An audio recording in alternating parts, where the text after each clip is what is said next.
Fala pessoal, sejam bem-vindos a mais um episódio do VangCast, né? O podcast da Livraria Vanguarda. Eu sou o Leandro Rodrigues, host do Café Empreendedor, o podcast mais antigo sobre gestão e negócios, né? Nós estamos aqui numa parceria junto com a Fena Doce, o espaço Arena de Inovação aqui do Sebrae e junto com o Fábrica de Podcast, né? O ambiente que a gente está aqui gravando, por isso está um pouquinho diferente, tá? O pessoal que está nos acompanhando no vídeo consegue perceber que a gente está numa cabine, tipo uma cabine de transmissão.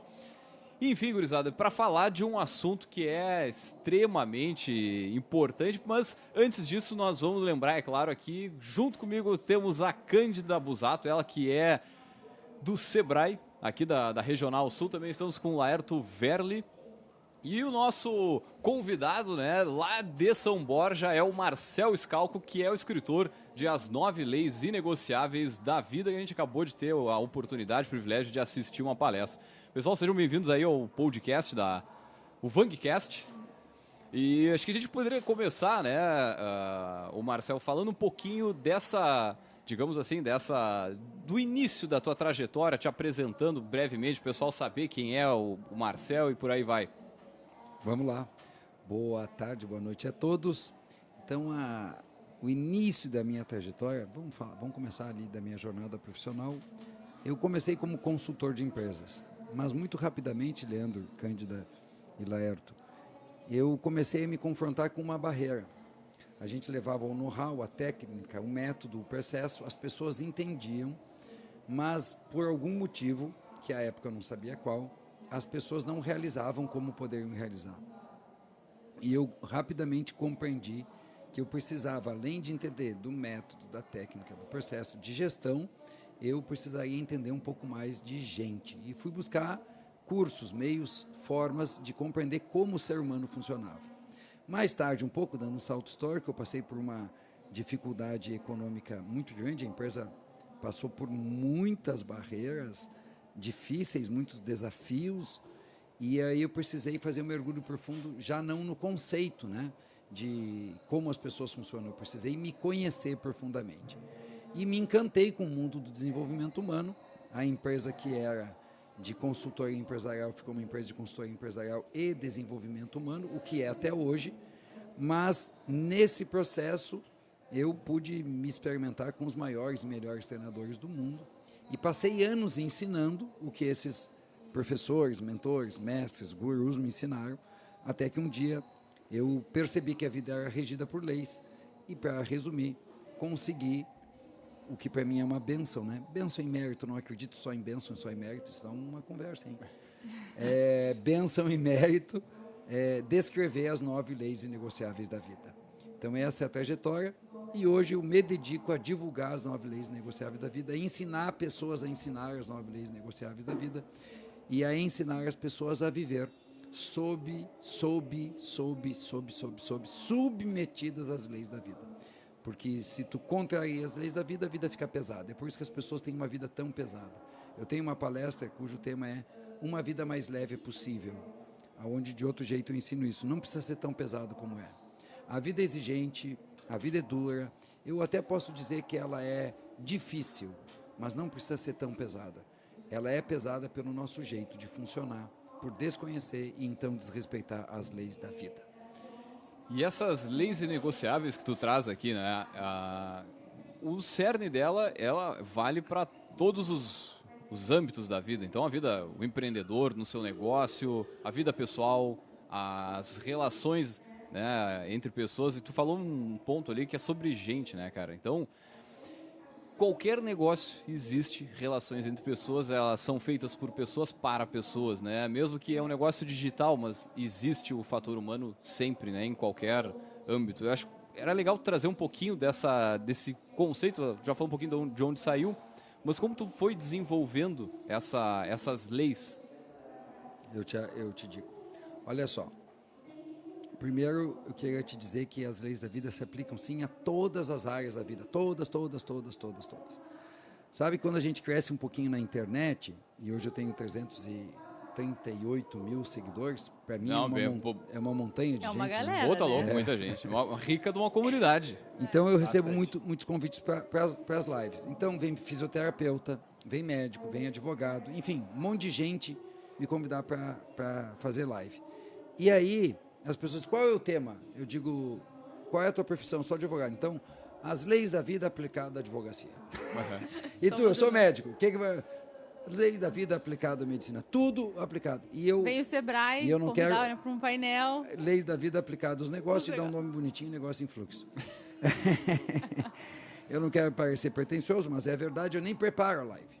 Eu não preparo a live. Porque eu não preciso, eu já sei as leis da vida. Depois eu só tenho que fazer ilustrações aplicado ao conteúdo que está lá. Se aplica inapelavelmente a todas as áreas. Resposta 1. Como que eu cheguei nelas? Isso é um fato curioso, cara. Vocês conhecem o DISC? Sim. Aquele teste comportamental? Eu fiz o DISC, tu conhece o DISC, Léo? Sim, sim. Eu fiz o DISC. Quem não conhece, pesquisa aí, vá atrás, porque pode mudar a tua vida. Eu fiz o DISC na Fundação Dom Cabral. Eu sempre estudo com os melhores. Eu junto dinheiro e vou nos melhores. A Fundação Dom Cabral... Uma boa dica, hein, pessoal? Eu ia dizer, cara, já fica... vai anotando. Foi porque a Fundação Dom Cabral é a 6ª melhor escola de negócios do mundo. Do mundo. Né? E aí eu fiz o DISC lá e eu achei bárbaro, sensacional. Mas, quando o nível de consciência da gente é baixo, ou a autoestima é baixa, a autoconfiança é baixa, a gente não consegue ver tudo que está lá. Né? Tudo que o DISC me disse naquela vez. E uma das coisas que dizia a meu respeito é capaz de perceber, anotem isso, e descrever as leis do universo. Dizia isso de mim lá, homem de Deus. Ah, que dica. Há 12 anos atrás, mas eu nem vi, eu nem cheirei, eu nem vi aquilo lá. Tá, esqueci, beleza? Mas... Estava com a lona preta. Estava com a lona preta em relação a mim mesmo. Claro. Né? Para quem não sabe o que é a lona preta, é quando a gente não tem indicadores, quando a gente não vê quem realmente a gente é, onde a gente está, como a gente está indo. É uma metáfora que eu usei na palestra minutos antes aqui. Bom, mas... eu já estava começando a fazer isso quando eu descrevi os 7 princípios de gestão para alta performance, que é um outro tema, dá um outro podcast, se vocês quiserem, outro dia. Queremos. Me convida. De como fazer as pessoas fazer o que tem que ser feito, que é o método de consultoria que eu estou sugerindo lá. Mas eu ainda não tinha visto que era uma capacidade. Eu só fui vendo, para as pessoas fazerem o que tem que ser feito, o líder tem que se responsabilizar. Para as pessoas fazerem o que tem que ser feito, as pessoas têm que entender o que elas têm que fazer. Eu fui fazendo uma listinha de coisas, mas na verdade é princípios. Depois eu vim a ver que é princípios. Bom, como que eu cheguei nisso? Eu também comecei a ver o que as pessoas precisam fazer para se desenvolver profundamente. Porque eu precisei fazer um profundo caminho de autoconhecimento. E como eu fiquei anos e anos e anos ensinando as pessoas no caminho do autoconhecimento, eu comecei, a pessoa tem que fazer um movimento de vir de casa para vir aqui para a nossa reunião. Aqui ela tem que estar presente. E quando ela está presente, ela vai acessar a verdade, não tem jeito. E quando ela acessar a verdade, ela vai ver que ela não está sozinha, que ela é conectada com tudo e com todos. E aí vai vir a dor. E quando vier a dor, não vai ter jeito, vai ter que concordar. Era um passo a passo de desenvolvimento humano. Anota isso, era só que eu ensinava para as pessoas. Quer te desenvolver? Quer amadurecer? Quer assumir o domínio com a tua vida? Faz isso, faz movimento, fica presente, acessa a tua verdade. E eu guardei isso. E estava ali, latente, estava ali hibernando, vamos assim dizer. Quando, em consultoria, o Conrado Adolfo, que é o prefaciador do meu livro, diz aí, o prefácio de Conrado Adolfo está aqui. Quando o Conrado diz, tem que ser as tuas leis, eu queria fazer um treinamento cujo nome ia ser Leis da Vida. E eu disse que eu ia pegar as leis, algumas das leis dos melhores autores do mundo, e ia fazer uma grande revisão de leis. Né? Não era uma revisão bibliográfica, era uma revisão legal. E ele disse, não, tem que ser as tuas leis, e não disse mais nada. E aquilo ferveu em mim, porque eu me senti um burro, de onde é que eu ia tirar as leis. Mas, como eu disse antes, aquele homem acendeu em mim uma chama que nunca mais pôde se apagar, entendeu? E aí um dia eu estava em casa e me instalou aquele processo de desenvolvimento humano. E eu não sei como, nem por que eu cheguei nisso, eu não sei. Eu só sei que eu disse, mas deixa eu ver se isso não é uma lei. E aí eu fui checando cada etapa do processo de desenvolvimento humano, porque eu precisava saber se era uma lei. Eu precisava saber se era obrigatório. Eu precisava saber se, querendo ou não querendo, a gente ia cumprir a lei. E sim, o processo de desenvolvimento humano é obrigatório. Porque para quem está nos ouvindo ou nos assistindo, quando eu descrevi vida e movimento, eu reitero, eu repito, não é uma sugestão. Tu não tem escolha, tu vai fazer movimento, né? E, para não me alongar demais, ou é de casa para academia ou de casa para o hospital. Acabou. Não tem jeito. Algum movimento tu vai ter que fazer. Algum movimento tu vai ter que fazer, não tem jeito. Vida é presença, tu vai estar presente. Se tu está distraído na rua, Laerto, e não está presente, dá com a cara numa placa de trânsito, na calçada, no instante que tu dá com a cara na placa de trânsito, para onde é que vai a tua atenção? Para o presente. Que tu bate para o presente. Quando eu não estava presente para os números da minha empresa, eu criei uma planilha de contabilidade gerencial, tem até hoje ela, que faz fluxo de caixa, demonstrativo do resultado, relatório de origem e aplicação de recursos. Tem gente que nem sabe o que é isso, estudou administração de empresa, contabilidade, não sabe o que é. Quando eu criei essa planilha para vender, para fazer dinheiro, eu usava na minha empresa e eu não vi que a minha empresa estava fazendo uma dívida de 2,5 milhões de reais. Eu não via. Eu olhava, mas não via. O cara entra num piloto automático e não... O dia que eu vi o número, ele foi aumentando aos pouquinhos, cara. Não começou, foi aumentando. O dia que eu vi, cara, eu me lembro, o meu rosto ruborizou, me deu um frio na barriga, cara. Suou as axilas. Eu cheguei na minha empresa, porque eu estava, mas não estava presente. Então, é inevitável. A verdade vai surgir. É a terceira lei da vida, a vida é verdade. Elas são obrigatórias. Então, eu fui checando e concluí que cada uma era uma lei. E naquele mesmo dia, se tu pegar o livro, eu fiz uma frase para cada lei, que é a frase que tem a pretensão de resumir, de passar qual é a essência da lei da vida. Deixa eu achar uma aqui só para ilustrar para as pessoas. Então, tu me perguntou como que eu cheguei às leis, foi assim. Mas antes disso, eu acho que o que viabilizou que eu chegasse esse é o processo estrito, mas o processo amplo é inevitável. Os melhores treinadores do mundo e um profundo processo de autoconhecimento. E quantos anos de trajetória, estudo e... Eu posso te falar isso de duas formas. A forma número 1 é o meu primeiro insight de autoconhecimento. Que foi quando eu tinha 10 anos. Eu sou filho de professores, classe média. Então, é uma vida boa. Não é aquela vida pobre, né? E não é aquela vida de rica. É classe média. Então, por que eu estou contando isso? Porque quando, com 10 anos de idade, eu fiquei em recuperação terapêutica, vocês são muito novinhos, vocês não sabem o que é isso. É a quarta prova agora que chama. Quando não passa por média. Existe não passar por média ainda ou não? Existe? Não sabe o que é passar por média? Pô, eu tô longe disso aí. Também. A gente vai na escola e aí tem uma nota mínima. Isso. Se tu tirar a nota mínima o ano todo, tu passa por média. Não é assim que se diz mais hoje em dia? Eu acredito que sim. Acho que tem que tirar... Eu tô longe do colégio. A nota é 7. Se menos de 7 já tá fora. Essa é a média. Ok. Eu não passei por média. Tá. Eu tive que ir para recuperação terapêutica. Ok. Só que quando eu estava... Essa história é bonitinha, É um bom cara. nome, recuperação terapêutica. Vai mudando o nome, depois faz exame, agora parece que é quarta prova, porque são 3 provas durante todo o ano. Se tu tiver média, tu passa, não tem que fazer uma quarta prova. Quando eu estava em São Borja faz muito quente, mas muito mesmo, faz 42, pode fazer 44 em dias absurdos, assim. Há 2 anos atrás. Acho que foi isso que eu me traumatizei de São Borja. É muito quente. Era o calor da estrada. É muito quente, é muito quente. Quando eu me vi na sala de aula, ouçam o que eu vou dizer, e eu imaginei os meus amigos na piscina do clube, e eu olhei os meus colegas, e os meus colegas eram pessoas com 10 vezes menos condições que eu. 10 vezes, sabe? Eu tive boas condições, pai, mãe, professor, casa confortável. Cara, esse não é o meu lugar. Não é isso que eu quero. Ali, primeiro xiste de autopercepção. Opa, dá para eu ver o que eu estou fazendo com a minha vida. Ali. Agora, de estudo formal, eu digo que é mais de 30 anos, algo em torno de 30 anos que eu comecei a estudar, quando eu comecei a estudar administração de empresas, né? E depois da faculdade, 2 faculdades, pós-graduação, os melhores cursos de desenvolvimento humano que passaram pela minha frente eu fiz. E até hoje faço, cara. Eu gasto, desculpe, mas é que isso é importante para as pessoas. Hoje, eu gasto mais, muito mais, mas é muito mais, de R$500 milhão por ano em desenvolvimento humano. Eu vou te corrigir. Tu não gasta. Eu invisto. Tu investe. E aí as pessoas vão dizer assim, mas tu gasta isso porque tu tem. E assim, acredita só um pouquinho em mim. Eu tenho porque eu invisto. Exatamente. Eu tenho porque eu invisto. é o contrário. Eu ia é o puxar contrário. exatamente dentro dessa linha Só aí, para cara. mostrar, ó, toda a lei da vida, já te passo, tá?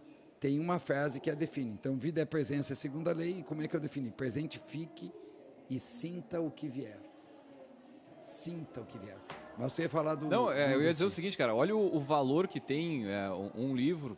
Isso a gente tá aqui na campanha, né? Eu faço da leitura um hábito, né? E a gente tem aquele número de 31% da população brasileira ainda não leu um livro na vida, que é bem... É muito alto. É Aí muito tu alto. pensa assim, o valor que tem aqui, cara, são mais de 30 anos de trabalho, de análise, de observação, de investimento, de vida para construir, né, 30 anos e milhões de reais resumido aqui. Tá É louco? uma boa percepção. Mas tá louco isso aqui. Aí tu chega para comprar, enfim, cara, o valor é pequeno perto da grandiosidade de todo o investimento que é feito, né? Isso acho que é bacana a gente falar, porque a gente tá num podcast sobre de uma livraria, né, cara? Então, isso aqui dentro do Marcel, né, nesse contexto, mas acho que a gente leva para outros tantos aí, né, pessoal? Então, Eu tenho uma pergunta. Diga. Quando tu falas, né, da gente se dar conta do processo que a gente está vivendo, ou quando tu chegaste assim, nossa, eu tinha todos os indicadores, mas eu não enxergava aquilo, né? E muitas vezes acontece na nossa vida, nos relacionamentos, né? Relacionamento de casal. Ah, não tá bom, mas parece que às vezes as pessoas não estão enxergando, Não enfim, tá vendo. né? E eu queria que tu falasse um pouco mais para nós, para as pessoas que estão ouvindo, como é esse processo de tomada de consciência de que eu preciso ler um livro para eu poder tomar consciência de como eu estou vivendo, ou eu preciso estar presente para poder entender qual a situação da minha empresa, porque às vezes as pessoas acho que devem ficar se perguntando, tá, mas como que eu enxergo o que eu não estou vendo? Porque todo mundo deve estar pensando, mas tem alguma coisa que eu não estou enxergando aqui na minha vida, né? A pessoa quando tem um pingo de consciência, ela pensa assim, mas quando ela não tem nada de consciência, ela pensa. O meu marido é o responsável, o meu chefe é o responsável, o Brasil é o responsável. Transfere Então, a responsabilidade. dica Sempre os número outros, né? quando não estou consciente, provavelmente estou passando a responsabilidade para o outro. Exatamente, exatamente. Mas assim, ó, vamos tentar entender quem nós somos. Ok. Nós somos uma alma ocupando um corpo e devíamos estar no domínio da nossa mente. Devíamos estar no domínio da nossa mente. Essa é a explicação um pouco complexa, mas é assim. Ó. A alma, o espírito, e todos temos, e isso todos dissemos e todos reconhecemos, porque todo mundo, quando quer morrer, quer ir para onde? céu. Quer ir para o céu. E o que vai para o céu? O corpo? O espírito, a alma. Então a gente tem alma. Estou dizendo isso para vocês. Agora vamos começar a falar de um assunto meio estranho. Não é simples. Todo mundo quer ir para o céu. Então o que é ir para o céu? Ninguém quer ir para o inferno. Beleza. Essa alma, ela ocupa o corpo para uma experiência terrena. E a alma, se ela vai para o céu, ela não morre. Concorda comigo? Sim. O que acontece com ela depois, eu não sei, mas ela não morre. Então a alma, ela está sempre em paz. Era para estar, né? Em paz, em concordância, em fluxo, na serenidade, na tranquilidade, na amorosidade. Só que a alma, que papo sofisticado, ela vem para o corpo e o corpo morre. Então a alma nunca morre, mas o corpo morre. E eu não posso viver na Terra, na experiência terrena, baseado apenas no amor, porque eu tenho que proteger a minha vida. Mas por que eu tenho que proteger a minha vida? Porque como a alma não morre, a alma está sempre de boas. Se ela viver, ela viveu. Se ela morrer, morreu. Ela está sempre de boas. Tá sempre vida louca, alma. Está sempre vida louca. Isso, a pessoa que está na vida louca está mais conectada com o que eu chamo de eu, alma, espírito, Deus, centelha divina, divindade, coração, tudo a mesma coisa. Sempre vida louca, se joga na vida. Não sobrevive, vive. Mas não dá para ter uma vida louca na Terra sem estar vivo, porque se tu morre, a alma não pode desfrutar da vida na Terra. Então, Deus, a natureza divina, o Big Bang, nos deram a mente, que era bem pequenininha no início. A mente, no início, tinha a propriedade de só proteger a nossa vida. Era um pouco de medo para a gente buscar comida e se proteger da chuva. Não se jogar de um precipício, não acelerar demais o carro. Se esconder de um leão, era um pouquinho de medo. Aí vem uma viagem agora. Acontece que o ser humano descobre o fogo. E com o fogo e a caça, ele começa a comer gordura animal. E quando ele come gordura animal, começa a crescer o cérebro. Se cresce cérebro, cresce mente. E aí vai, os povos se encontram, então trocam conhecimento, vem a linguagem. Antes ainda dos povos se encontrar, vem a linguagem. Depois vem a escrita. Pensa comigo, se não tem linguagem, cada um tem que aprender por si só, porque nem sempre teve a linguagem. Então a mente não se expandia. No que tem a linguagem, eu te ensino. E aí tu já não aprende só com a tua experiência, tu aprende comigo. E vai trocando as informações. E vai trocando as informações entre civilizações e entre gerações. Só que ainda assim, morre, tu convive o quê? Com teu bisavô no máximo. Quando o bisavô morre, vai um monte de conhecimento com ele. Aí vem a escrita, meu amigo. Aí o conhecimento não morre mais.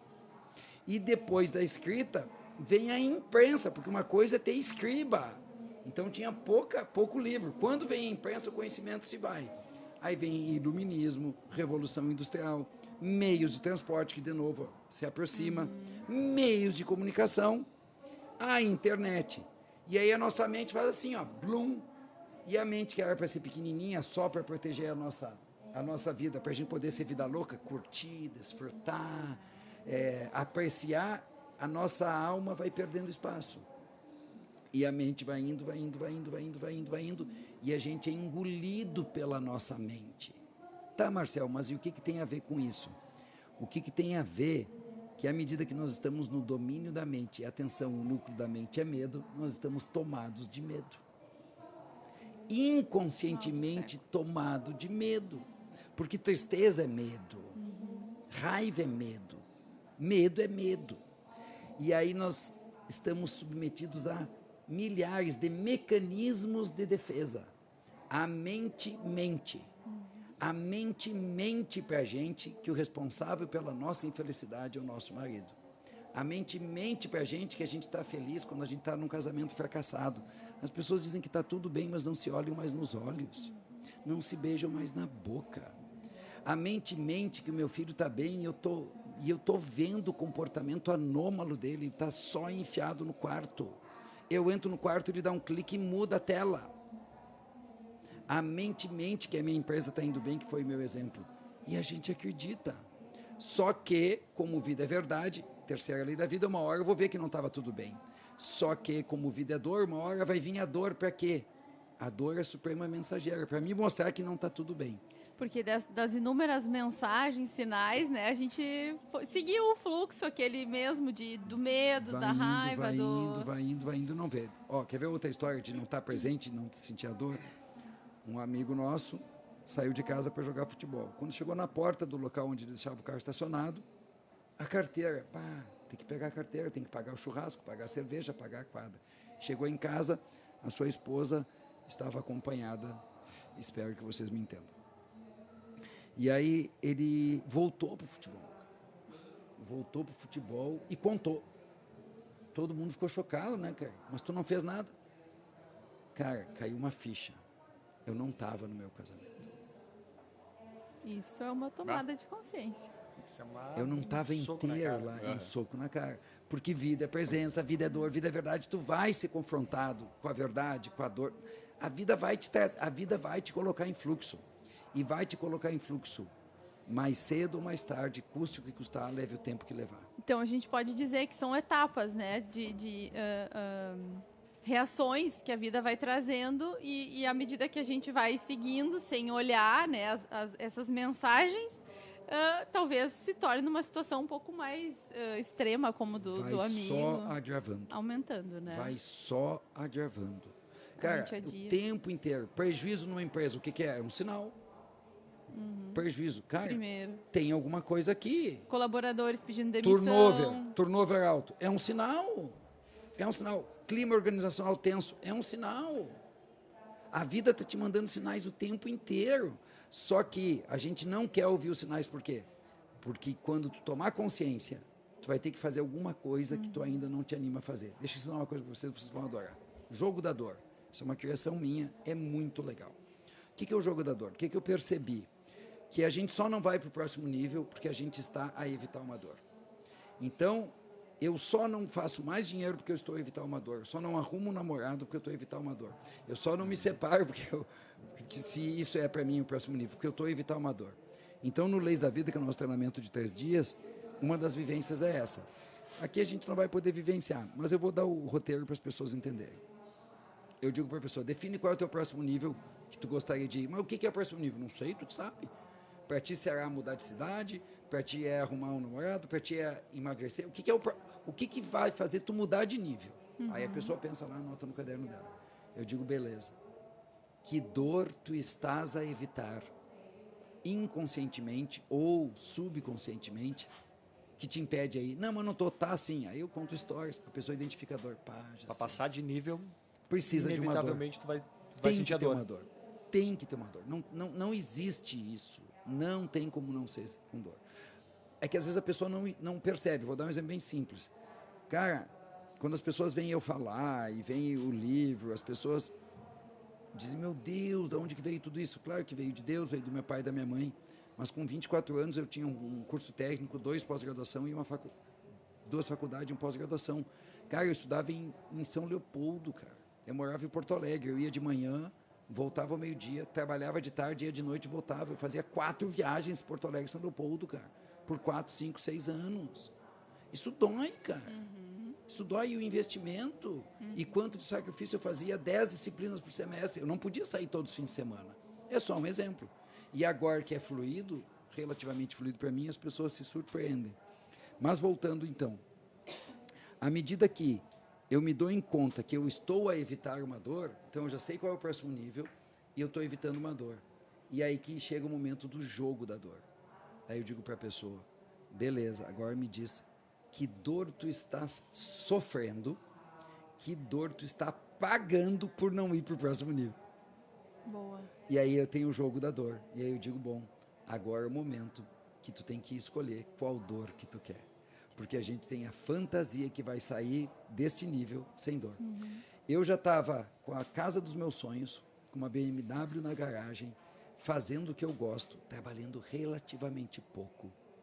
E foi se abatendo uma dor em mim. Qual era a dor? Um relativo tédio nos trabalhos. À época eu fazia um treinamento chamado PDL. Ele começava sexta-noite e ia até domingo à tardinha. 2 dias. As pessoas amavam. E eu comecei a estranhar que na sexta-noite, lá pelas 10 horas, eu começava a olhar para o relógio. E quem olha para o relógio porque está desgostoso com o que está acontecendo. E aí eu comecei a me apavorar. Meu Deus, mas eu nasci para fazer isso. Eu brinco que debaixo das minhas roupas devia ter uma etiqueta. Nascido para servir a vida. Que nem tem no jogador de futebol, né? Nascido para jogar futebol. Mas como é que pode? Eu ganho dinheiro. É fácil fazer isso. Eu amo, as pessoas amam. Eu tinha parado a minha vida. Eu não ia para um próximo nível. Por quê? Porque eu ia ter que sair de São Borja.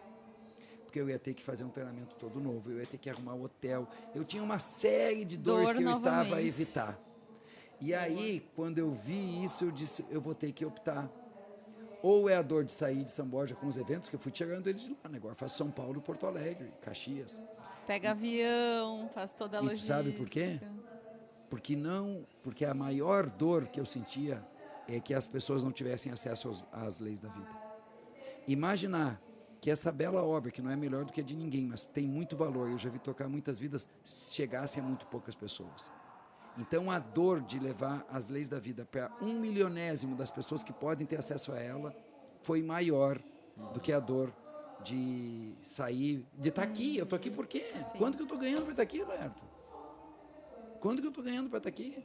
A Um satisfação dia de inteiro. ensinar as pessoas, de passar. Só para divulgar esse negócio. Claro que quem sabe vai vender mais livro, etc, etc. Mas no profundo, a única coisa que eu quero é que as pessoas compreendam que uma vida mais leve é possível. Que não precisa ser pesado como é.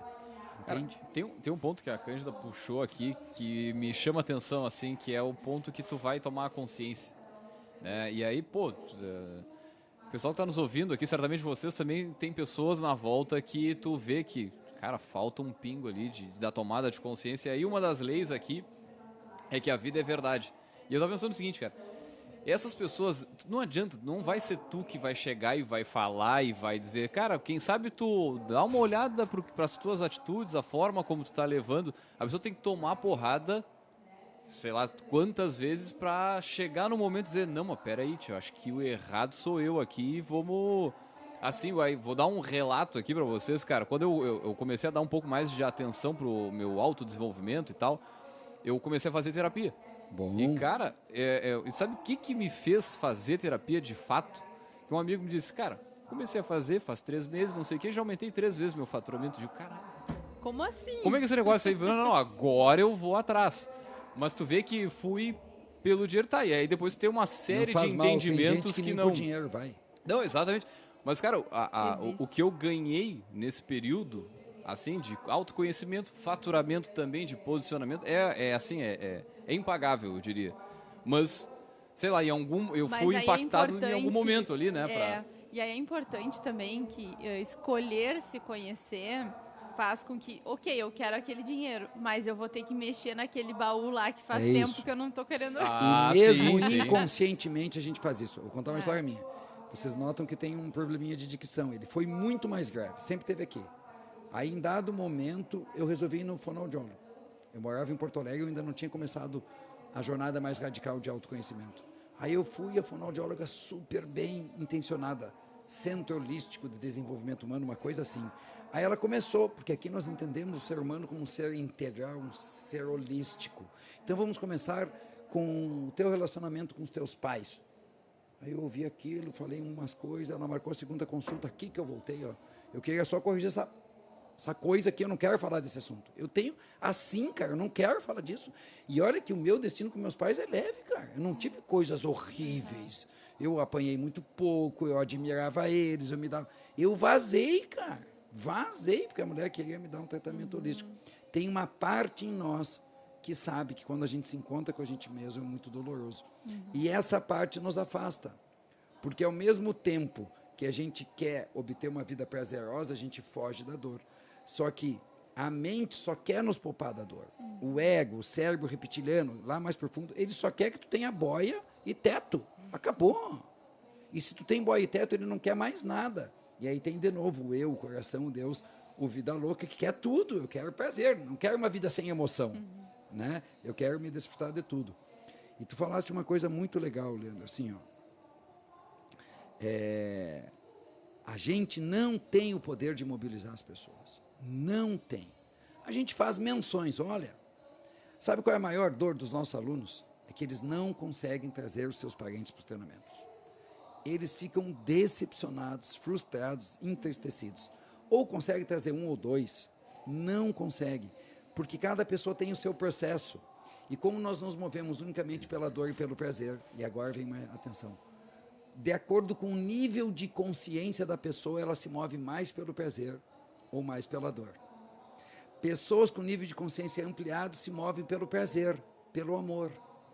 Pessoas com nível de consciência muito baixo, só pelo medo ou pela dor. Uma criança não tem nível de consciência amplo. Então, por que ela vai escovar os dentes? Ela vai escovar os dentes porque tu mandou, ou porque tu vai prometer que vai cair os dentes dela. Então, mas ela não vai para ter uma dentição bonita, ela não vai para ter prazer. Nível de consciência baixo não se move pelo prazer. Então, pessoas com nível de consciência muito baixo, tu disseste muito bem, precisam da dor da vida. E aí vem a triste notícia. Tem gente que nem com a maior dor da vida. Tem gente que nem no leito de morte reconhece que precisava ter olhado para si e visto as coisas. Muitas vezes a pessoa no leito de morte diz o quê? Devia ter amado mais, ter julgado menos, ter visto... Muitas, pega médicos intensivistas para vocês verem, que trabalham em UTI, eles dizem que as pessoas no leito de morte se arrependem, porque aí dá um surto de consciência. Porque a morte é a suprema mensageira. A morte é uma suprema mensageira. Mas tem gente que nem com a iminência da morte. É triste, cara. Triste. Mas é o destino de cada um. Tu quer falar, Léo? Não, mas dizem que no hospital, né, as pessoas se falam a verdade muito mais do que propriamente numa igreja, por exemplo. Claro. Elas se confessam muito mais lá no coisa, né? Tipo, por exemplo, uma pessoa que está num leito de morte, por exemplo. Se tu ir lá e perguntar para ela o que ela queria fazer agora, Ela vai dizer de verdade o que ela queria ela fazer. vai dizer de verdade o que ela queria. Por exemplo, eu queria dar um abraço no Marcel, eu queria dar um abraço na minha mãe, eu queria dar um último beijo no meu pai. Porque a iminência da morte é a maior dor que nós podemos passar, é a morte. Ela me traz para a verdade. Ela me pensa traz... assim, não tem mais muito tempo, Não então, tem. ok, Mas- eu não vou estar aqui daqui a pouco. Só que daí tem um outro segredo, né? A pessoa, quantas oportunidades tu já teve de fazer isso anteriormente? Quantas vezes tu já teve a oportunidade de dizer para tua mãe, eu te amo? ir na tua mãe e te dar um abraço. Esses dias eu também vi uma fala de um cara que me tocou muito, assim, ó. O pai dele tem 70 e poucos anos. E aí o cara perguntou para ele assim, quantas vezes tu vai ver teu pai? Tu vê teu pai por ano? E ele disse 5 vezes. Quantos anos teu pai ainda vai viver? Aí ele disse, eu espero que mais uns 10 anos. Então quantos encontros tu tem com teu pai até agora? Sabe? Isso é uma coisa que mexe muito no teu emocional, né? Mas alguém fez um jogo mental para fazer ele sentir dor. Aí ele sentiu a dor do que ia acontecer aí se ele não aproveitasse mais a vivência e entrou em movimento. Ó, eu trabalho lá com desenvolvimento e gestão empresarial. Tá? Em gestão a gente tem o nosso método, se chama gestão de pessoas para alta performance. E a gente usa reconhecimento e desconforto. Reconhecimento e desconforto. Eu vou dar um exemplo para vocês bem legal, eu adoro esse exemplo. Equipe de vendas, tá? Hoje quase todas as equipes de venda têm comissão, mas eu sou do tempo que algumas equipes de venda não tinham comissão. Não tinha comissionamento. Tem que vender e é salário fixo. Né? O que eu fiz nessa época? Nós colocamos a comissão num grupo, pesquisa simplificada, num grupo, comissão. E no outro não colocamos comissão e colocamos um ranking de vendas. Eu quero que vocês me digam qual que vendeu mais. O que tinha comissão ou o que tinha o ranking de vendas? O ranking. O ranking. As pessoas não gostam de ser o último colocado. Não gosta de sentir a dor de ser o último colocado. Não gosta de sentir a dor. Aí a pessoa Paga vai para a pela pessoa dor vender e não pelo nível pila. nível E de não vai pelo consciência. prazer. E é por isso que muitas empresas não conseguem mobilizar os colaboradores. Porque a gente dá tudo para eles. O ambiente de trabalho é bom, eu elogio, eu reconheço. Mas a pessoa não tem nível de consciência, ela se motiva mais pela dor do que pelo prazer. E aí a empresa não sabe disso e não sabe como impingir dor de um jeito educado, gentil e humano.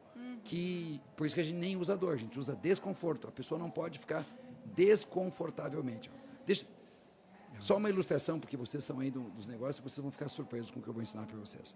Quem faz reunião e as pessoas chegam atrasadas na reunião? Sim. Chega atrasado na reunião. Já cheguei Não. atrasado também. Não, eu não... Fazendo uma meia-culpa aqui, né?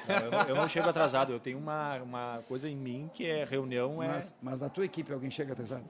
Chega. Chega atrasado. Cara, e é assim, a pessoa tá na empresa e ela fica, porque tem algo nela que faz chegar atrasado. Olha o que a gente inventou, e é só uma ilustração para vocês verem como precisa usar desse mecanismo. Façam vocês três e vocês vão se divertir e vão começar todas as reuniões pontualmente. Façam 2 listas de presença. Numa bem grande, vocês coloquem pontuais, letras garrafais no topo, em azul, pontuais. E quem vai chegando vai assinando a lista do pontual. Se é às 9 a reunião, até às 9h59, tu deixa a lista dos pontuais. 9 minutos, 9 horas e 1 minuto, tu tira dos pontuais e põe atrasados em vermelho. Só isso, tu não diz nada. Nada. É muito engraçado que as pessoas chegam atrasadas e chegam rindo, né? E as pessoas são assim. Aí tu põe a lista, a pessoa pega a caneta, oi, tudo bom? Quando ela baixa a cabeça, 100% da pessoa baixa a cabeça, atrasado. Ela levanta a cabeça. É para assinar essa mesmo? Sim, era às 9, né? Agora é 9h01. A pessoa assina. Na outra, não tem mais ninguém atrasado. Tu não disse nada, tu não ofendeu, tu não criticou, nada. Mas o desconforto dela, só esse desconforto faz. Então, aprender como o ser humano funciona e manejar com esses desconfortos é essencial para quem trabalha com gestão. Senão, a pessoa está confortavelmente fazendo caca com a sua própria vida.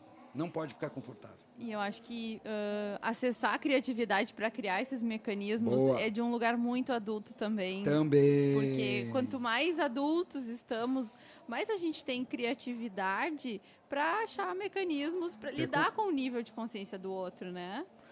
Eu quero te contar outra, então, já que tu fala. Atendimento. Qualidade do atendimento. Hoje, em gestão empresarial, nós conseguimos atingir um nível de qualidade do atendimento que poucas empresas conseguem, em consultoria. Então, eu vou te explicar. Um dia, eu tentei motivar as pessoas pelo prazer. É assim, vai passar o cliente oculto, uma vez por semana, E os passos do atendimento são esses aqui. 1, 2, 3, 4, 5, 6, 7, 8. Se tu pegar o cliente oculto, tu ganha R$100. Isso em 2005, eu sei o ano, porque foi um ano depois que eu tive a quebra na minha empresa, que não quebrou, mas eu digo que quebrou, já não vou mais dizer que quebrou. Foi 2005. E depois de 3 meses numa rede de postos com 19 postos, tu multiplica aí. 4 vezes 19 vezes 3. 4 vezes 9 dá 80. 250 atendimentos, não tinha uma nota 100. 250 atendimentos, não tinha uma nota 100. À época, eles deviam ganhar R$600 de salário. Sabe que tu ter 16,66% de aumento no mês só de tu cumprir um procedimento e não tinha ninguém? Aí que eu descobri o mecanismo da dor. Já sei. Eles não perdem nada. Não ganha, mas não sente que perde nada. E aí eu desenvolvi o que eu chamo hoje de ritual de divulgação do olheiro. O olheiro é o cliente fantasma, Sim. cliente oculto, cliente misterioso. Olha o que a gente faz. Olha o que a gente faz. Me veio, candidato, porque tu falou do adulto. E eu já vou te dizer por que tem que ser adulto para fazer isso. Laerto, R$100 no teu bolso. Que significa, tu atendeu o cliente oculto a semana passada. No final da tarde eu vou te dizer se tu fica ou se tu não fica com R$100. E o Laerto fica com aqueles R$100 no bolso. E se ele não está fazendo o procedimento, ele já sabe, meu amigo. Que ele já ganhou. Ele já ganhou e eu estou dizendo que é ele que botou fora, porque eu dei para ele. Aí no final da tarde, eu digo, estava na postura adequada? Sim, não. Deu bom dia com entusiasmo, sorrindo? Sim, não. Eu vou passando os procedimentos. E se ele não cumpriu todos os procedimentos, ele tem que pegar o dinheiro e me devolver. Aí tu machuca. Aí dói, né? Aí dói, né? Aê! Aonde eu queria chegar? Quando eu estou em palestra, muitas vezes as mulheres, ai, que maldade! E aí eu digo, sim, agora eu quero saber a maldade de quem para com quem. Quem está fazendo maldade com alguém? E aí a pessoa vê, Boicote, é dela com ela mesma. Sim, porque ela ganha um salário fixo que já devia cumprir o atendimento. Eu dou mais R$100, ela não pega? Tiro com prazer. E aí, o dia que essa moça devolveu o dinheiro, uma moça devolveu, ela devolveu chorando. Chorando. E o gerente ficou apavorado e disse, eu fiz alguma coisa? E ela disse, não, é que eu tinha pago todas as continhas atrasadas do armazém. Passei o dia pagando as contas com R$100. Que não era dela, né? E agora eu estou vendo que eu não vou pagar. Em contrapartida, uma vez a pessoa ganha esse dinheiro, que é pouco ou muito, não sei, e sai pulando, pulando, pulando e chorando. E chorando, chorando. E aí o líder pergunta, o que foi? É que eu não tinha dinheiro para comprar remédio para o meu filho. E eu não sabia de onde tirar. Então a gente trata o colaborador como adulto, fazendo ele responsabilizar-se pelas suas escolhas, arcar com as consequências das suas escolhas. Mas aí o líder tem que ser adulto o suficiente para sustentar. E sabe qual é o nosso grande desafio em consultoria, Laerto? Com 3, 4, 5 meses a equipe começa a se rebelar com o método. E tem líder, gestor, empresário que perde água. Ele não suporta o que o método faz. E ele para o processo porque ele não dá conta de suportar a equipe se rebelando. Mais 1 ou 2 meses a equipe cede, se alinha e aí nunca mais, meu amigo. É que daí ele vai entrar no processo, né? A pessoa é excluída automaticamente pelo processo, né? Que ela está envolvida. Ela se exclui automaticamente, né? Ou a equipe. E passa a fazer parte da cultura também, né? Cultura. É isso aí. Cultura. A gente não conta mais. Vocês conhecem Feitas para Adorar? Empresas para adorar. Né? Reconhecimento de desconforto vem de lá. Ele diz, a pessoa que não se adapta à cultura é um corpo estranho. Sim. Ele é expurgado pela cultura, pelas pessoas. Cara, aqui ninguém reclama, cara. Aqui é hora de fazer, bora fazer. Tu não vai fazer, nós não te manda embora daqui. Pega o Sicredi que a gente estava falando lá. Cara, é a questão da cooperação. Então, quer dizer, se tu não está apto a cooperar, a ter, né, a buscar um ambiente mais em conjunto, inclusivo, cooperativo, tu vai ser o peixinho fora d'água ali. Daqui a pouco tu te auto-exclui, né? É isso aí. Exatamente. Deixa eu fazer uma pergunta para esse homem, então. Faça. Eu vejo que as tuas leis, lei 1, vida em movimento, 2, vida em presença, 3, e assim vai até a nona lei. Como é que tu definiu essa questão das ordens, por exemplo, que a lei em movimento é número 1 e a lei da dor é a quinta lei? Por que isso não está invertido? Tu sentia a dor primeiro para depois fazer o movimento? É que, a bem da verdade, Ou- elas acontecem todas ao mesmo tempo e não há ordem entre elas. A bem da verdade, eu tenho até dificuldade de explicar as leis da vida, porque eu estou falando de uma, daqui a pouco já estou falando de outra, porque elas não têm ordem entre elas. Eu coloquei a vida é movimento em primeiro, porque é da onde vem a vida. Sem movimento não tem a vida. Inclusive, quando a gente faz amor, normalmente não tem dor, tem prazer, mas tem movimento. Então, a vida não começa pela dor, a vida começa pelo movimento. E aí eu fui vendo que quando tu vai fazendo movimento, tu vem para a presença, não tem como não vir. Então eu coloquei numa sequência mais ou menos lógica, mas isso não funciona assim, ela está acontecendo tudo ao mesmo tempo. Foi só uma escolha, isso é um casuísmo meu, é uma escolha minha. Porque tu lembra já que começou isso no processo de desenvolvimento humano, faz o movimento. Mas eu entendo que a dor provoca movimento, eu entendo o que tu está querendo dizer. Mas muitas vezes, mas muitas vezes eu começo a fazer movimento sem dor. O processo começa no movimento. É nesse sentido. E a consequência é a dor. Talvez. A dor chega. Mas é bem verdade, se tu não fizer movimento, a dor vai vir e aí tu vai entrar em movimento por causa da dor, tu tá certo. Não era de todo ruim, de todo errado fazer assim, foi apenas uma escolha, né? Foi apenas uma escolha. Bom, e dentro disso tu consegue também, eu quero dar mais uma olhada nessa lei, ou enfim, né? Daqui a pouco, a determinado momento da vida, tu vai ler, daqui a pouco tu vai lá, eu vou dar uma olhadinha onde fala sobre determinado assunto ali, né? Sabe, Leandro, que muitos alunos, eles têm um quadro com as leis da vida. E quando algo acontece na vida deles, não estão conseguindo sair do lugar, eles olham e se perguntam: qual ou quais leis da vida eu estou a descumprir? Tem gente que vira seu próprio terapeuta, seu próprio mentor, seu próprio guru. Porque, assim, O teu nível de consciência te traz pro livro de volta, né?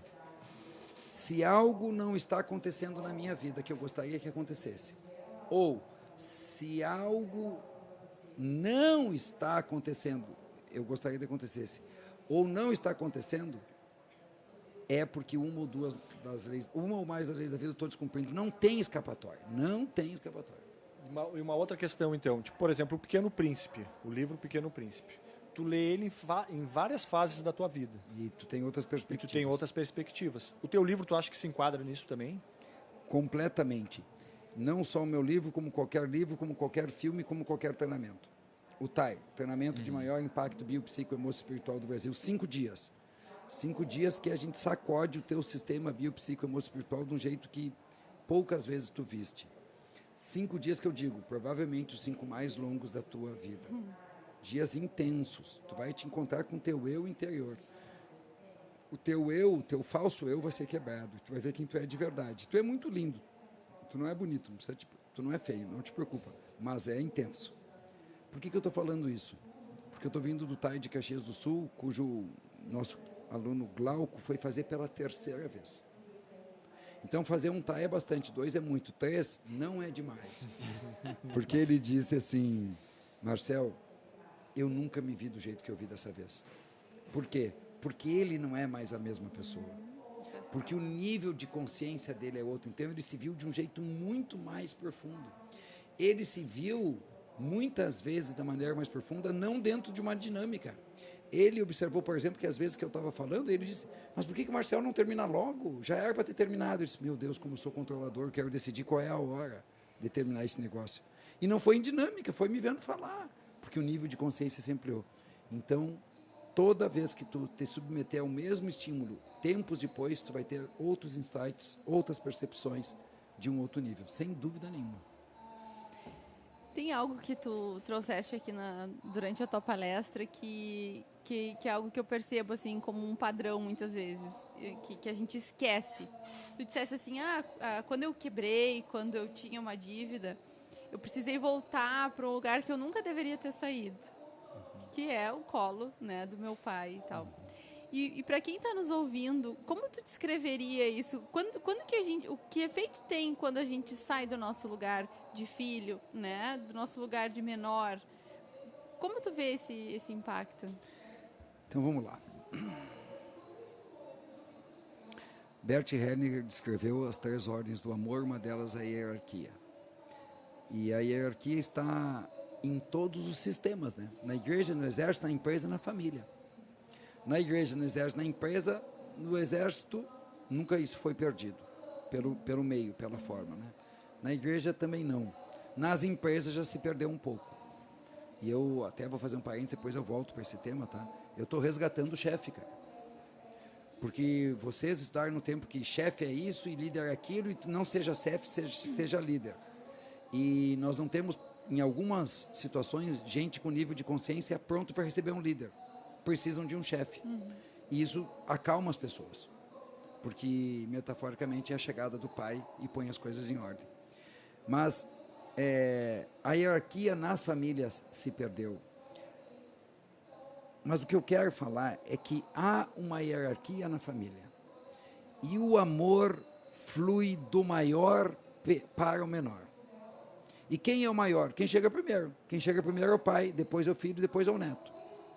Quando o filho se sente maior que o pai, quando o filho acha que não precisa mais do pai, e veja bem, não é precisar para coisas práticas do dia a dia. Até posso precisar do meu pai para me dar um conselho. Até posso precisar do meu pai para pegar meu filho na escola. Não. Quando eu acho que eu não preciso mais do meu pai, no sentido pai ou mãe, no sentido de sentir o amor que flui deles para mim, eu vou me desnutrindo. E eu só consigo, na alma, me desnutrindo de amor. Gente, nós somos amor. O amor vem de Deus e chega em nós por intermédio do nosso pai e da nossa mãe. Quando eu me sinto maior que meu pai, eu saio do meu lugar e o amor não flui, porque o amor só flui de cima para baixo. Mas uma outra imagem, Laerto, Leandro e Cândida, nossos pais são as nossas raízes. E quando eu me desconecto dos meus pais, é como se uma raiz deixasse uma árvore, é como se uma árvore deixasse as suas raízes e fosse ao lado. O que acontece? Quando que eu deixo as minhas raízes? Agora o papo fica sério. Quando eu critico os meus pais, quando eu acuso os meus pais, quando eu cobro os meus pais, quando eu dou conselho para os meus pais, quando eu educo os meus pais, quando eu tenho pena dos meus pais. Mas por que, Marcel? Mas vamos voltar lá. É papel de quem dar conselho? Dos filhos ou dos pais? É papel de quem acusar e cobrar? Dos filhos ou dos pais? Dos pais? Dos pais. Então, quando eu saio do meu lugar, eu me desconecto das minhas raízes. Então, a metáfora de não sair do colo é não sair do seu lugar. Porque a gente vai estudando mais com os nossos pais. Quer ver uma coisa? Tu estudou mais ou menos com os teus pais? Mais. Estudou mais ou menos com os teus pais? Mais ou menos com os pais? Mais também. Pois é, eu também estudei mais. Mas a minha mãe não sei, porque a minha mãe é mestre, estudou uma vida toda. Mas provavelmente por causa dos cursinhos mais. E aí isso faz a gente achar, por exemplo, que a gente sabe mais. Mas e quando isso é invertido, por exemplo? Como é que fica a cabeça de um filho, sabendo que ele estudou menos que o pai ou ele tem, teoricamente, um conhecimento Mas menor? é que o estudo foi só uma imagem. Porque às vezes eu não estudei mais, mas eu acho que eu sei mais. Eu acho que eu não preciso mais. Eu acho que o meu pai está errado. Que ele nem deveria ter estudado tanto, porque isso aí não serviu Ou, para por nada. exemplo, o que importa é o modo como eu olho. É o modo como eu olho para o pai e para a mãe e não sinto que tudo veio de lá, entende? E não sinto que eu devo tudo a eles. E nós falando, isso é bem difícil de explicar num podcast, mas nós falando, as pessoas dizem, não, mas eu amo meu pai. Não, mas eu admiro meu pai. E aí eu alerto para as pessoas, não é amor. Primeiro porque amor é impossível não sentir. Como assim, Marcel? Sim, quem diz que ama o pai não pode até dizer, tá tudo bem, mas não é mérito. Vocês sabem por que a gente ama? Não é por bonito. A gente ama por uma questão de sobrevivência. A gente ama o pai e a mãe porque nós amarmos eles até enquanto a gente é criança garante a nossa sobrevivência. É pensando na gente que a gente ama. Amor É um ato egoísta e tem que ser. Eu me submeto, é de alma. Para ser bem claro, Leandro, eu não tenho mérito de amar. É impossível não amar. Não amo mais. Mas tem gente que não ama, mas aí entrou a mente e está julgando. Admirar. Cara, como é que eu não vou admirar minha mãe, cara? Que com 70 anos escreveu 4 livros, entrava num ônibus e ia fazer mestrado numa hospedaria. Como é que eu não vou numa hospedagem, lá numa pousada? 70 anos fazendo mestrado. Como é que eu não vou admirar meu pai que chegou em São Borja com uma mala de papelão e nem roupa tinha naquela mala? É impossível não admirar. Tem gente que consegue isso. Então não é amar nem admirar. O que é, Marcelo? Agora vem o desafio. É concordar com meu pai do jeito que ele é. E com o destino dele. Aí o bicho pega, meu amigo. Porque eu não concordo que meu pai é obeso. Meu pai é obeso, é diabético. Eu estou em Buenos Aires, tem Medialuna. Conhece Medialuna? Adoramos. Pois é. Aí, um dia, meu pai bota a mão na Medialuna e se ataca. Eu fico quieto, porque eu não tenho o direito de mandar no meu pai. Outro dia, eu digo, pai, o senhor está lembrando que ontem à noite estava alto o seu índice glicêmico? Ele disse, e soltou. Outro dia ele comeu de novo. Ou seja, eu não posso fazer nada. Um dia eu mencionei e ele parou porque ele quis. E é assim até hoje, Leandro. Meu pai é obeso, é diabético. E se ele sentar e comer um prato de doce, eu não arranco nada da mão dele. Eu não digo nada. A vida é dele. Gente, agora o papo fica duro, tá? Meu pai tem 82 anos. Olha a pergunta que eu vou fazer para vocês. O que mais? Porque o que a gente quer? A gente quer que o pai da gente não morra, certo? Não fuma e fica querendo mandar para palestra e fazer constelação e fazer o Leis da Vida com o Marcel Scalco e fica querendo levar o pai no médico, fica querendo salvar o pai. Beleza? Agora eu pergunto para vocês, o que mais o meu pai pode me dar que ainda não me deu? Se o meu pai morrer daqui a um ano, o que ele vai me dar nesse um ano que ele ainda não me deu? Já me deu tudo. Exemplo, amor, educação, valores. A gente pensa na gente. Porque o que a gente quer não é que o pai fique vivo. O que a gente quer é não sentir a dor da perda. E eu fico agarrando meu pai na vida e ele não aguenta mais. Alguns pais. O meu pai estava assim. Até que ele começou a se tratar e ele recuperou a vontade de viver. O egoísmo, né? Egoísmo, por isso que eu digo, parece que tu está pensando nele, mas não é nele. Tu não tá amando, porque né? ele quer morrer. Não posso falar agora. Tem gente que diz, eu não aguento mais, eu rezo todos os dias para morrer. E tu fica exigindo que essa pessoa fique, esse é o processo de vida dela. Mas acho que isso fica mais difícil quando tu tem um nível de consciência mais alto e tu começa, de certa forma, entender a dinâmica um pouco diferente, a dinâmica familiar. Né? E aí eu acho que, de repente, pode ajudar nesse quesito que tu tá falando, de ter essa desconexão, principalmente com pai, mãe, irmão, ou coisa parecida, né? Por isso, por tu passar, digamos, a ver mais crua a situação, ou não. São etapas. Quando todos estão na ignorância, parece que tudo está bem. Quando tu vai um pouco para a luz e vê todo mundo na escuridão, aí te dá um pavor. Aí tu quer começar a arrancar as pessoas de lá. Os nossos alunos padecem desse mal. E aí um estágio mais avançado é quando tu solta os teus familiares a respeito do destino deles. Como que eu ajudo meus alunos que fazem o caminho do autoconhecimento, eu chamo de CAIF, né? Caminho do autoconhecimento que é início, tem meio e não tem fim. Porque não tem fim o autoconhecimento, né? Como que eu ajudo quando diz, Marcel, como eu posso suportar vendo meus irmãos, meus pais, nessa vida miserável em sentido amplo? E eu, como que eu vou desfrutar da vida? Então eu vou te contar uma história.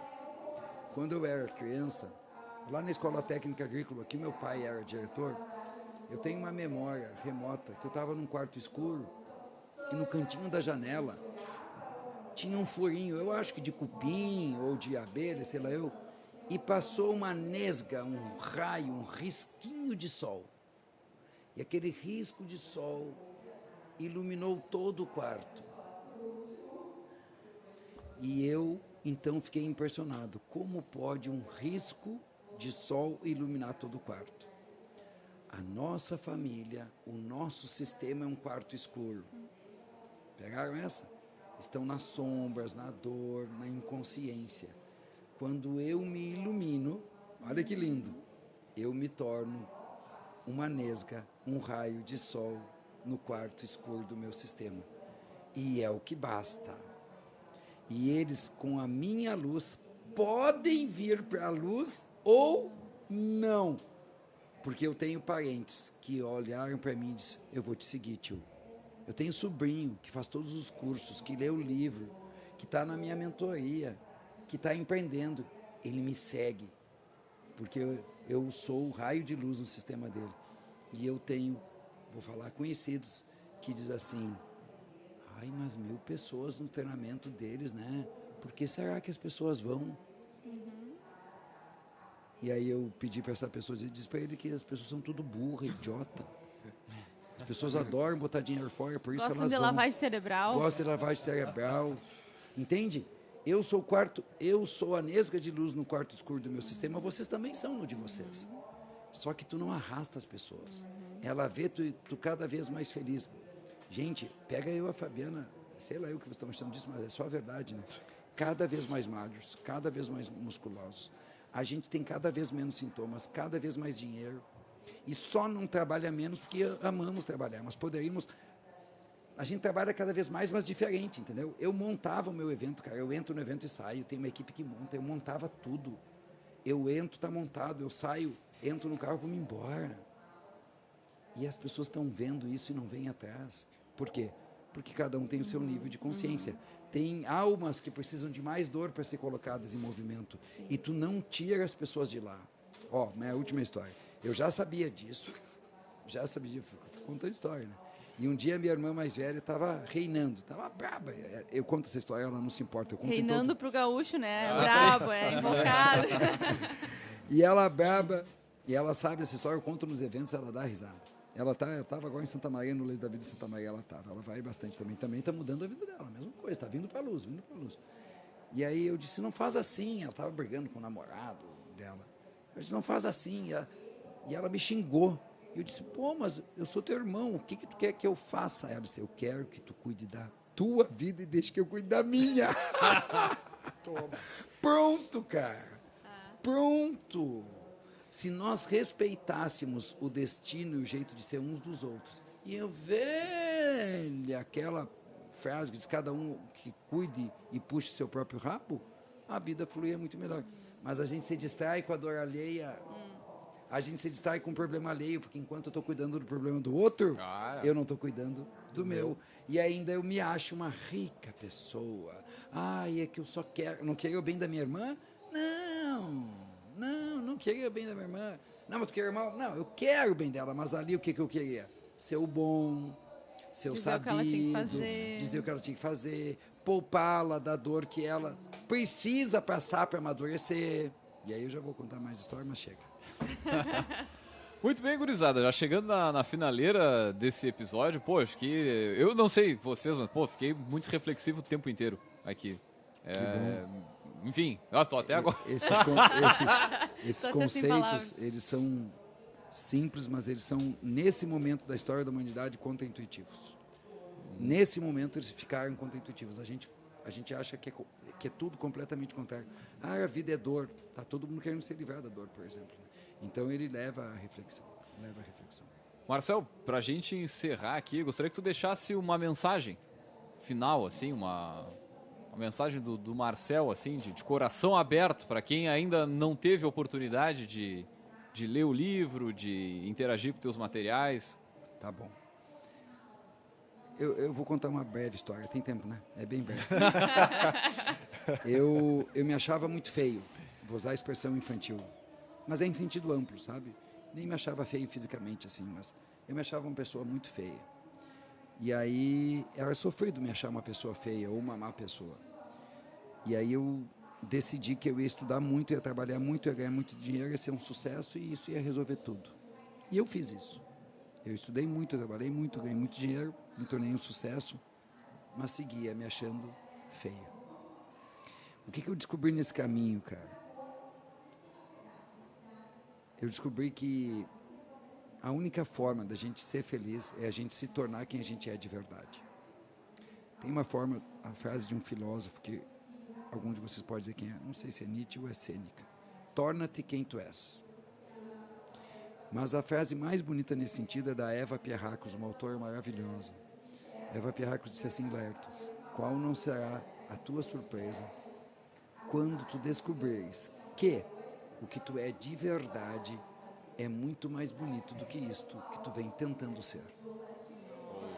E aí eu me odiava daquele jeito, isso é emocionante, cara. E aí eu me tornei um personagem, com honestidade, mas um personagem.